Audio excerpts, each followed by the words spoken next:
Esta nota es falsa. Mi tutor, Lord Finch, la falsificó. En el baile de San Juan de Blackwood, Lady Eleanor Vane estaba de pie bajo 1000 velas, vestida de seda plateada, mientras todo el salón contemplaba cómo parecía despedazarse su buen nombre. Todos creían estar asistiendo a la ruina de una joven. Una nota doblada había aparecido en manos indebidas. Un duque había cruzado el salón con demasiada rapidez. Lord Finch, su tutor, permanecía cerca de los músicos con esa dignidad grave y dorida de un hombre obligado a soportar las consecuencias de una pupila insensata. Las matronas ya habían decidido qué clase de historia era aquella. Los caballeros ya fingían no mirar mientras miraban más que nadie. Y Eleanor, pálida pero erguida en el centro de la sala resplandeciente, parecía exactamente una mujer cuyo futuro acababa de ser destruido delante de todo el condado. Eso era lo que hacía funcionar la trampa, porque la persona más peligrosa del salón no era el hombre que sonreía sobre su aparente desastre. Era la mujer a quien él creía rota desde hacía años. Al otro lado del parquet, Adrian Bale, duque de Blackwood, se detuvo a 3 pasos de ella. No la tocó. No corrió a defenderla. No ofreció esa caballerosidad impulsiva que solo habría confirmado cada sospecha inmunda que ya empezaba a elevarse por la sala. Se limitó a sostenerle la mirada durante un solo aliento medido. Ese aliento bastó. Eleanor bajó los ojos con una precisión exquisita. Un murmullo recorrió el salón como viento sobre hojas secas. Lo oyó todo. Pobrecilla. Así que por eso han visto al duque cerca de la casa Vane. Lord Finch debe de estar medio muerto de vergüenza. Siempre pensé que era demasiado silenciosa para ser inocente. Por fin Lord Finch avanzó, hecho de nobleza herida y paternal pesadumbre. «¿Milady?», dijo con voz lo bastante alta para que la oyera el primer círculo. «Si deseáis ofrecer alguna explicación, os suplico que penséis con cuidado si hablar servirá para preservar lo poco que os queda de buen nombre». La crueldad de la frase era elegante. Siempre había sido esa su forma preferida. Nunca gritaba cuando podía enseñar a una habitación entera a castigar por él. Eleanor dejó que el silencio se estirara el tiempo justo para que varias personas sintieran lástima. Luego dijo, con una voz lo bastante suave como para obligar al salón entero a inclinarse hacia ella. «Mi tutor ha pasado 11 años preservando su propio buen nombre, con propiedades que nunca le pertenecieron. Cuentas que esperaba que yo no supiera leer, y mentiras que creyó que nadie se atrevería a pronunciar en voz alta». La sala quedó inmóvil. La expresión de Finch no se quebró. Esa era otra de las razones por las que había resultado tan peligroso durante tanto tiempo. No era un necio ruidoso. Era inteligente, disciplinado y socialmente amado. Había criado a Eleanor tras la muerte de su padre, administrado sus fincas, cultivado la imagen de protector benévolo y convertido a la joven en ornamento viviente de su propia respetabilidad. Cada deuda que ocultó, cada firma que falsificó, cada parcela que vendió en secreto había sido escondida detrás del mismo escudo pulido.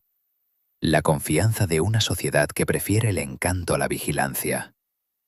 Inclinó la cabeza con una decepción casi tierna. El duelo y la agitación pueden empujar incluso a una mente bien educada hacia la fantasía. Varias personas dejaron escapar unas risas tenues e inseguras. Adrián no se movió. Eleanor tampoco. Eso era importante. Si el duque hablaba demasiado pronto, el escándalo se convertiría en romance. Si Eleanor prolongaba demasiado la escena, todo derivaría en espectáculo.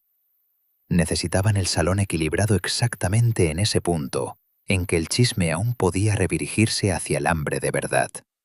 Así que Eleanor dejó temblar a propósito una sola respiración y apretó un poco más el ridículo bolsito que colgaba de su muñeca. «Entonces quizá, señor, me perdonéis que pregunte si la fantasía también enseñó a vuestra escribiente a copiar la mano de mi padre». Ahí apareció la primera grieta verdadera. No en la sonrisa de Finch, en la habitación. Nadie jadeó. Eso habría sido teatral. En cambio, una docena de personas se miraron con la atención precisa de una clase social capaz de oler dinero, herencia e impropiedad legal antes incluso de oler humo. Eleanor vio elevarse las cejas de Lady Mercer. Vio al coronel Ashcombe detener el vino a medio camino de la boca. Vio a la esposa del obispo volverse de pronto extraordinariamente atenta. Bien, pensó. Ahora sí estáis escuchando. Si te gustan las historias en que la alta sociedad confunde la ruina de una mujer con su rendición, solo para descubrir demasiado tarde que ella era la arquitecta del ajuste de cuentas entero, quédate con Fuegos Quedos de España. Porque el escándalo que casi enterró a Lady Eleanor Vane nunca fue una historia de amor. Fue cebo. Todo había empezado 6 semanas antes, con un armario cerrado, una biblioteca fría y un hombre al que Eleanor no esperaba encontrar aguardando en la oscuridad. El difunto Lord Vane había muerto cuando Eleanor tenía 17 años, dejando una hija en duelo, una fortuna respetable y un conjunto de obligaciones patrimoniales mucho más enredadas de lo que nadie fuera de la familia llegaba a entender. Como Eleanor aún no había alcanzado la mayoría de edad, la tutela de su persona y la administración de sus bienes pasaron a manos del amigo más antiguo de su padre, Lord Silas Finch. Al principio, todo el condado lo consideró una bendición. Finch era urbano, caritativo, diligente con las comisiones parroquiales y admirado por la suave seriedad con que aceptaba deberes difíciles. Hablaba a menudo de responsabilidad. Llamaba a Eleanor «mi pobre niña», con un tono que hacía pensar a los extraños que se trataba de ternura. Organizaba cenas elegantes, donaba en público, recordaba los nombres de las viudas, cultivaba gratitud con el mismo cuidado que otro hombre dedicaría a una viña bien elegida. Solo dentro de la casa Vane se hacía visible su verdadero sistema. No golpeaba puertas ni arrojaba platos. Organizó dependencia. Los criados que cuestionaban cifras eran despedidos con las referencias arruinadas. Los procuradores que hacían demasiadas preguntas eran sustituidos. La correspondencia de Eleanor se filtraba en nombre de proteger sus nervios. Cada petición de revisar los libros se encontraba primero con sonrisas, luego con retrasos y, por último, con preocupaciones delicadas por su estabilidad. Si persistía, se le recordaba que una joven sola en el mundo podía ser presentada como inestable con una facilidad humillante. Y, como nunca cometió el error vulgar de subestimar la inteligencia de todas las mujeres, solo la de aquellas que creía atrapadas, Finch se cuidó de dejar que Eleanor copiara suficientes cuentas como para agotarla, pero nunca, según él, suficientes como para armarla. Se equivocaba. Eleanor tenía ya 24 años, edad suficiente para entender cada columna que antes había copiado en silencio obediente, y agudeza sobrada para percibir el dibujo escondido bajo años de robo bien peinado. Pequeñas sumas desplazadas de un fondo a otro. Rentas retrasadas y luego rebautizadas. Reparaciones cargadas 2 veces. Una parcela vecina vendida bajo nombres de intermediarios. Bonos desaparecidos. La firma tan característica de su padre reproducida con confianza creciente. Y debajo de todo ello, algo más feo que la avaricia. Intención. Finch no estaba viviendo simplemente con lujo a costa de la herencia de Eleanor. Estaba deshaciendo espina por espina la estructura legal de su patrimonio para que, cuando al fin ella se casara, preferiblemente con alguien manejable, preferiblemente escogido por él, lo poco que quedara estuviera ya demasiado enredado como para recuperarse sin escándalo. La primera prueba apareció escondida dentro de un cajón cuya apertura le había sido desaconsejada desde niña. La segunda vino de un error que él cometió porque llevaba demasiado tiempo creyendo que el miedo la mantenía pasiva. La tercera vino de Adrian Bale. El duque de Blackwood no tenía fama de blando. Era demasiado contenido para eso, demasiado disciplinado, demasiado acostumbrado a que una habitación se reordenase cuando él entraba. Había heredado muy joven, sobrevivido a una guerra legal brutal tras la muerte de su padre, y pasado la década siguiente convirtiendo un ducado profundamente endeudado en uno de los dominios mejor administrados del país. Se le respetaba, se le temía un poco, se le observaba siempre, y muchos lo tenían por emocionalmente remoto. Entró por primera vez en la verdadera historia de Eleanor una tarde de lluvia. Eleanor había entrado en la biblioteca occidental de la casa Vane para verificar si habían movido un libro de rentas de los arrendatarios. El fuego estaba bajo, las contraventanas medio cerradas, y en el hueco estrecho detrás del viejo armario de mapas de su padre, un panel que ella siempre había creído decorativo aparecía entreabierto. Dentro encontró 3 copias de escrituras, 2 cartas y un cuaderno pequeño encuadernado en becerro oscuro. Acaba de abrirlo cuando una voz detrás de ella dijo: «Si Lord Finch os encuentra ahí, esta vez no os perdonará la curiosidad». Se volvió con tanta rapidez que estuvo a punto de dejar caer el cuaderno. Adrian Bale estaba junto a la puerta con el abrigo oscurecido por la lluvia sobre un brazo y el rostro del todo ilegible. Eleanor no lo había oído anunciar. «¿Qué hacéis aquí?», preguntó. «Lo mismo que vos», respondió él. Confirmar que Lord Finch ha confundido los buenos modales con la invisibilidad. La frase debería haberla ofendido. Casi lo hizo. Pero el cuaderno que tenía en las manos ya había hecho más que escandalizarla. Había alineado piezas que llevaba años intentando no mirar de frente.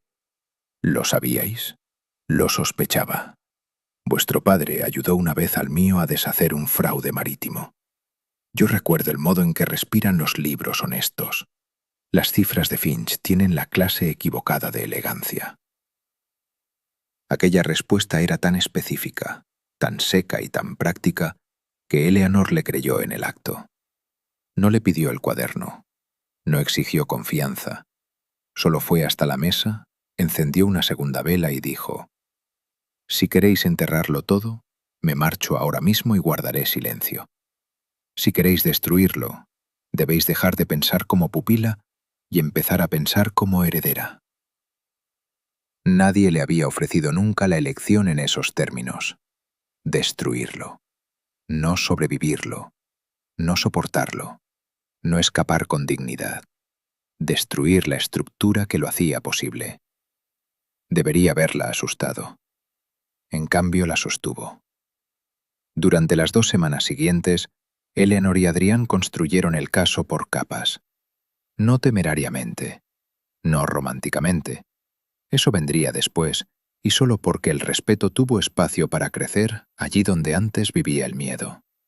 Primero trazaron lo que podía probarse sobre papel. Después siguieron la pista de quienes habían presenciado transacciones sin entenderlas del todo. Y por fin estudiaron la debilidad más grande de Finch. Creía que la reputación misma era evidencia. Un hombre así solo podía ser arruinado en público. Una acusación privada le habría permitido sofocarlo todo con influencia, cuestionar la estabilidad de Eleanor y reducir cualquier reclamación legítima al resentimiento de una joven dependiente. Pero si la propia sociedad empezaba a dudar de él antes de que comprendiera el peligro, su poder comenzaría a ceder bajo la necesidad misma de parecer impecable. Esa fue la intuición de Eleanor. Adrián aportó alcance, discreción y un contacto legal invaluable en el señor Nathaniel Graves, abogado demasiado recto para comprarse y demasiado orgulloso como para resistirse a un caso que olía a corrupción elegante. Pero la estrategia, la que convertía prueba en teatro sin convertir justicia en melodrama, pertenecía a Eleanor. Ella sabía qué anfitrionas propagaban un rumor con mayor rapidez. Sabía qué matronas fingían odiar el escándalo mientras se alimentaban de él. Sabía qué alianzas familiares antiguas confiaba Finch. Y sabía que él estrecharía el control en cuanto percibiera una mínima distancia entre su obediencia y su dominio. Así que ella le dio exactamente lo que esperaba. Se mostró sometida en público. Asistió a las cenas debidas. Aceptó sus correcciones con los ojos bajos. Incluso se ocupó de que él oyera que el duque de Blackwood mostraba un interés poco habitual por su bienestar desde la cena de un litigio de tierras celebrada 2 condados más allá. Finch mordió el anzuelo exactamente como ella sabía que lo haría. Si Eleanor podía ser presentada como una mujer comprometida de forma impropia por un gran señor, su credibilidad legal se debilitaría. Si Adrián podía ser pintado como un aristócrata depredador, interfiriendo en la casa de una pupila vulnerable, entonces cualquier documento que apareciera después parecería fruto de seducción y no de verdad. Y, sobre todo, Finch creía que la vergüenza devolvería a Eleanor al redil de la dependencia. Siempre le había funcionado antes, así que empezó a moverse más deprisa. Interceptó cartas, hizo despedir a una doncella, pagó a un escribiente joven para que jurase que Eleanor se había vuelto inestable. Llegó incluso a dejar caer la posibilidad de un matrimonio entre Eleanor y un primo arruinado lo bastante agradecido como para devolver toda cuestión legal a las manos de Finch. Pero la prisa lo volvió descuidado. La pauta de las falsificaciones se hizo más nítida. Un dividendo apareció en el trimestre equivocado. Se redactó un aviso de subasta antes de que Eleanor hubiera autorizado nada. 2 versiones de su firma surgieron en documentos preparados la misma semana. Para cuando llegó el baile de San Juan en Blackwood, Eleanor y Adrián tenían exactamente lo que necesitaban. No suficiente para abatirlo de un solo golpe, sí lo bastante para quebrar la imagen. Y una vez que una imagen se agrieta en la alta sociedad, la multitud misma ayuda a abrir la grieta con los dedos. La nota que detonó el escándalo había sido escrita por Adrián con una letra deliberadamente reconocible para Eleanor y para el señor Graves, y para nadie más. El contenido era inocuo en su superficie. Una línea preguntando si se habían reunido ya los extractos de los arrendamientos. Pero doblado dentro del lenguaje de la intimidad por el momento, el secreto y el modo de ser hallada. Hicieron que la encontraran. No una criada demasiado baja para importar. Lady Portmere, incapaz de guardar una confidencia un solo día de su vida y convencida de que el horror moral era uno de sus mayores dones sociales. En 20 minutos el salón se había convertido en un horno de insinuaciones. En 30, Finch estaba exactamente donde Eleanor quería tenerlo. Públicamente digno, privadamente confiado, seguro de que iba a recobrar el dominio sacrificando la reputación de su pupila. Y entonces habló ella. El escándalo del baile no lo terminó. Solo despertó el hambre alrededor de él. A la mañana siguiente, medio condado estaba discutiendo si Lady Eleanor Vane había sido seducida por el duque de Blackwood. Al caer la tarde, la pregunta más interesante había tomado forma.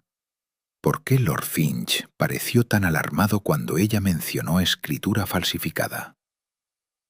Ahí empezó la segunda fase.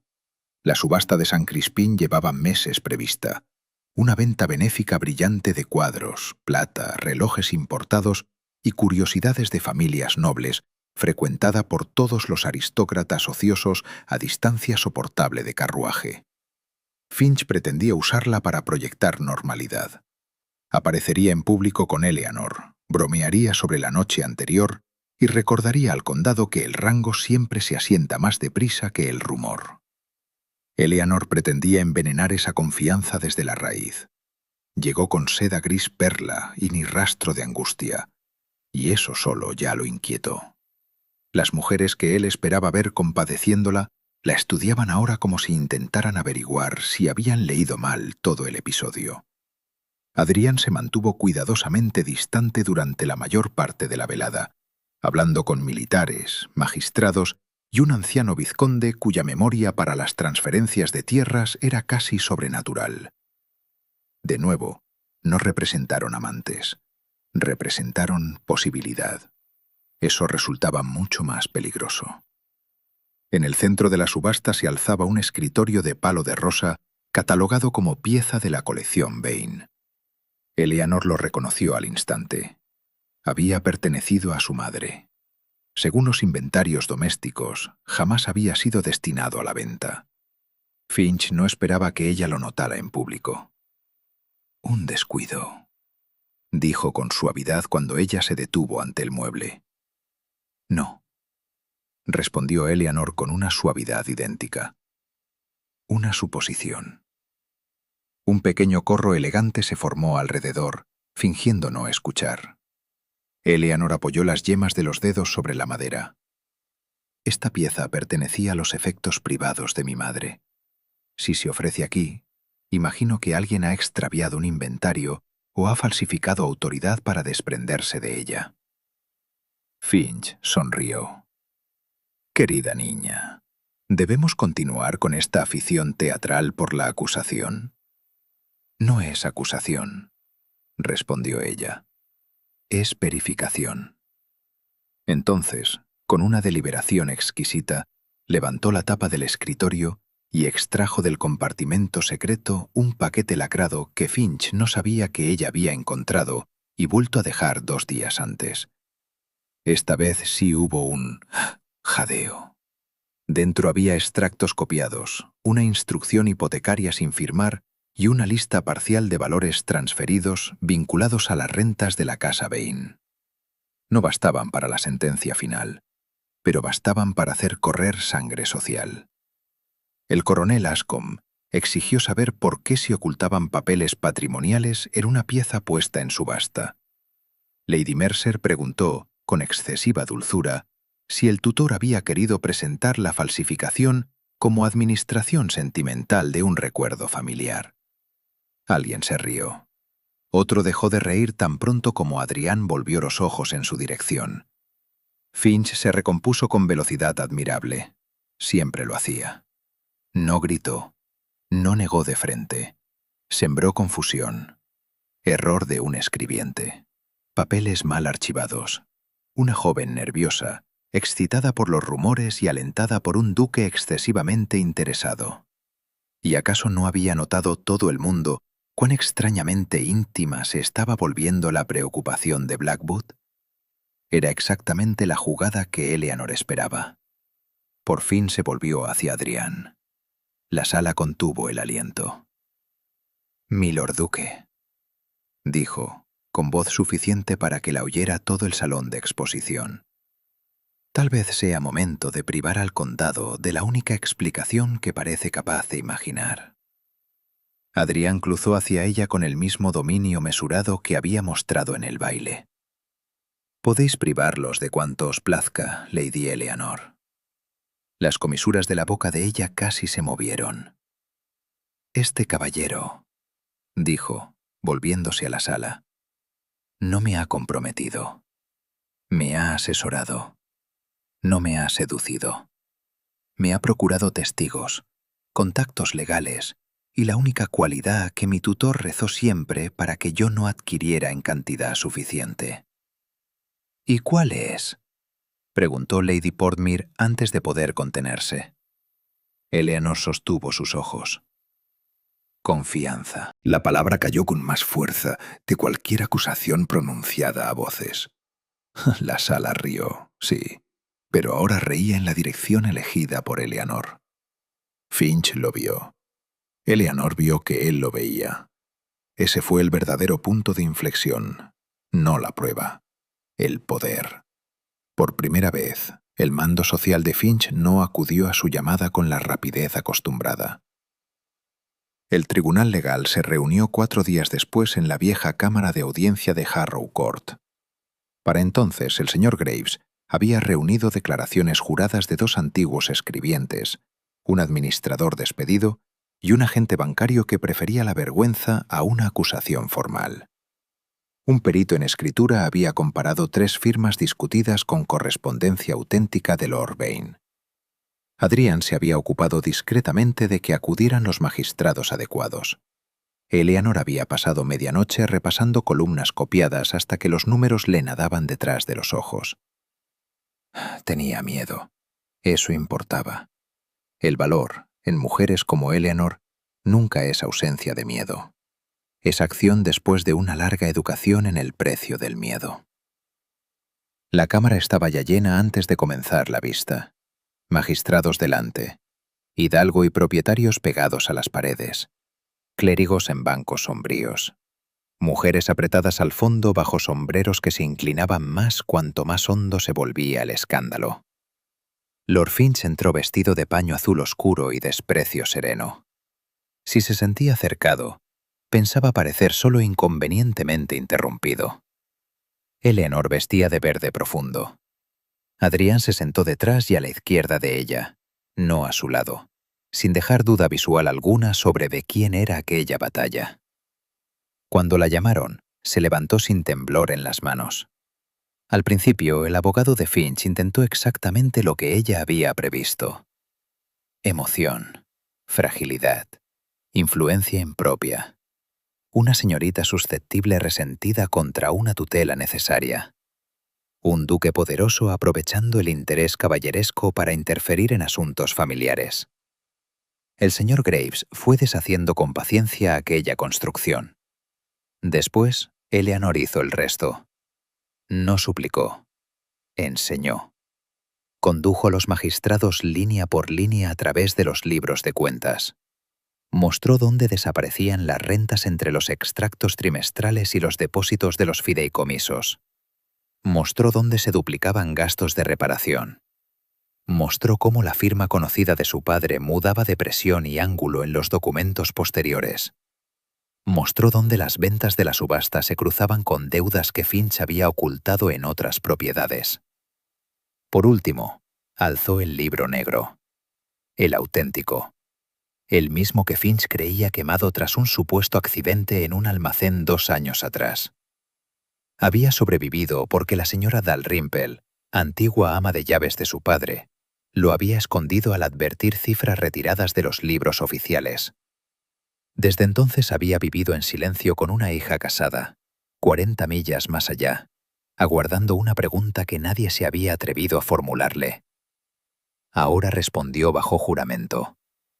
Cuando se abrió el libro verdadero, la sala cambió. Hay momentos en que la verdad deja de ser argumento para convertirse en acontecimiento.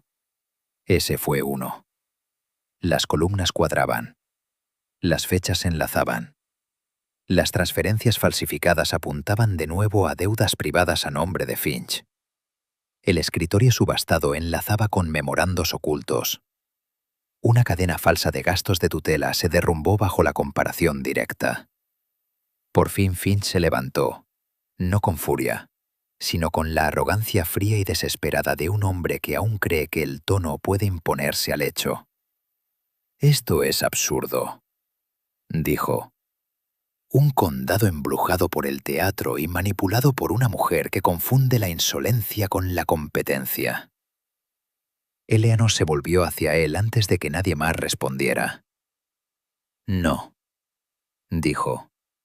«Un condado instruido durante años para confiar en los modales del hombre que robaba a la hija de un amigo muerto». Lo que siguió fue silencio. Después, uno de los magistrados pidió de nuevo las escrituras falsificadas. Otro reclamó los estados bancarios. Un tercero, más viejo y más lento que los demás, se quitó los lentes y dijo: «Milord, creo que esta señora ha mostrado en una sola mañana más competencia que vos en 11 años enteros de tutela». Aquello lo remató. No legalmente. No todavía. Pero sí socialmente, de forma irreversible. Antes del atardecer, las cuentas de Finch quedaron congeladas en espera de revisión criminal. Su autoridad sobre las propiedades Bain fue suspendida. La venta prevista de 3 parcelas quedó detenida. Su escribiente huyó antes de la cena. Lady Portmer había contado ya 6 versiones embellecidas de la jornada antes de la hora del té. Y Eleanor, saliendo de Harrow Court hacia un cielo lavado de oro pálido tras la lluvia, sintió abrirse dentro del pecho algo que había permanecido apretado durante tanto tiempo, que respirar libre le resultó casi antinatural. Adrián la aguardaba junto al carruaje. Durante un instante ninguno habló. Al fin él dijo: «Habéis estado magnífica». Eleanor dejó escapar un aliento que era casi una risa. «Estaba aterrada».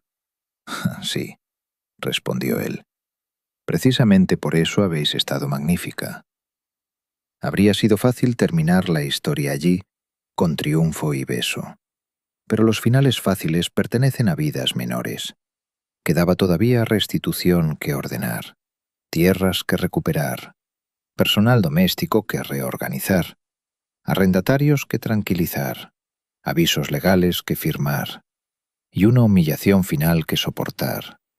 La realización pública de que durante semanas medio condado había confundido una campaña de justicia patrimonial con un simple enredo amoroso.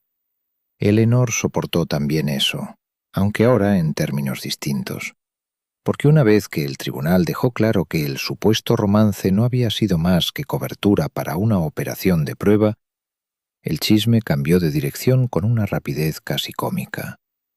Las mujeres que la habían compadecido empezaron a elogiar su nervio. Los hombres que se habían permitido sonrisas ahora la llamaban formidable. La misma sociedad que había afilado su nombre en contra de ella comenzó a pulirse a sí misma a la luz de su vindicación. Eleanor lo notó. Eleanor lo recordó. Eleanor no perdonó barato. Eso fue quizá lo que más admiró a Adrián. No la cortejó como un conquistador cobrando su recompensa. Iba cuando ella lo invitaba. Escuchaba cuando Eleanor hablaba de escuelas de finca, protecciones para los arrendatarios y la necesidad de revisar toda tutela vinculada a herederas vulnerables en el distrito. Discutía con ella donde la discusión afinaba los planes. Reía poco, pero más con ella de lo que nadie le había visto reír en años.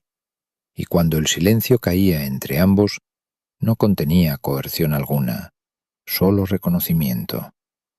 Al final, el legado recuperado devolvió más que ingresos. Le devolvió autoría. La primera orden que Eleanor firmó con su autoridad incontestada reabrió unas becas parroquiales para niñas que su padre siempre quiso sostener y que Finch había recortado en silencio. La segunda concedió a la señora Dalrymple una pensión de por vida. La tercera ordenó una revisión completa de todos los fondos, fideicomisos y posesiones auxiliares asociados a las tierras Vane. Solo cuando esos documentos quedaron sellados, aceptó el paseo que Adrián le propuso por los jardines occidentales de Blackwood. Ni siquiera entonces habló él primero de matrimonio. Dijo: «Prefiero estar al lado de vuestros planes antes que rescataros de ellos. Si alguna vez existe una vida en la que ese arreglo os convenga, yo pediría un lugar dentro de ella». Era la proposición más propia de Adrián Bayle imaginable, sin discurso grandioso, sin propiedad disfrazada de devoción, sin suponer que el amor le daba derecho a su futuro. Eleanor respondió del mismo modo en que había luchado, con claridad, a propósito. «Sí», dijo, «pero yo me quedo con los libros de cuentas». Esta vez él rió de verdad. Una risa breve, cálida, casi incrédula. «No me atrevería a pedir otra cosa».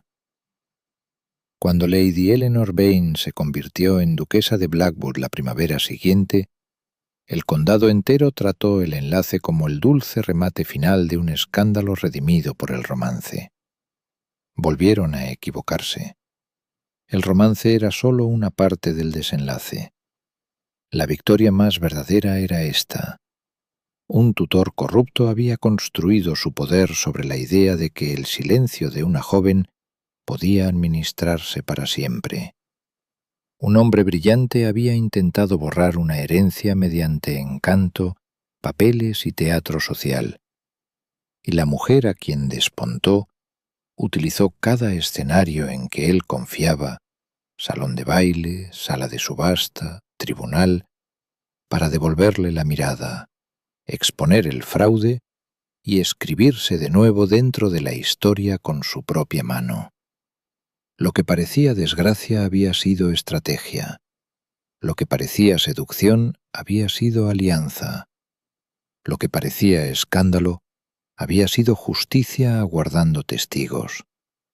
Y en el mundo de fuegos quedos de España, esa clase de victoria es la que arde durante más tiempo.